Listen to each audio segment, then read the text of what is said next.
আমার বেগুন পোড়াতে ভাত খাইতে অনেক ইচ্ছে হইতেছি। পরে মারে কইলাম মা আজকে সকালের লেগে বেগুন পোড়া করো। পরে মা বেগুন পোড়া করছে। তারপর আমি এই যে মাইখা লইতেছি কাঁচা পেঁয়াজ, কাঁচামরিচ, সরিষার তেল আর লবণ।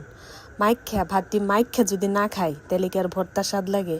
ভর্তা দিয়ে হইলেও ভাত মাহায় খাওয়ান লাগে। আর এমনিও আমি যে কোনো কিছু দিয়ে ভাত মাইখা খাইতে পছন্দ করি। সেদিন একটা দিদি গেছে, তুমি এমন করে খাও কে, মাহায় খাও কে? আরে ভাই তুমি কি বুঝবা, একবার একটু মাইখা খায়া দেখো কি যে স্বাদ। আর আসিন আলু দিয়া মাছ ভাজি, এরপরে খাইছি একটা ডাব। তারপরে এখন দুপুরবেলার খাবার খাইতে বসি, মাছিও বইছে আমার সাথে। এত মাছি অত্যাচার করে এখন, বাসাটা বড়া মাছি, কোনোভাবে এটিরে দাঁড়ানি যায় না। দুপুরের খাবারে আসিন মাছ জুড়া আর আসিন লতা ভাজি। তারপরে এখন একটু খাইতেছি কমলা। তারপরে খাইছিলাম ফুলসি মাহা, ফুলসিটার মধ্যে একটু কাঁচামরিচ লবণ দিয়া নিছি। তারপরে মুগ ডাল আলু দিয়া লাউ দিয়া ডিম সিদ্ধ আর একটা ভাজি আসিন।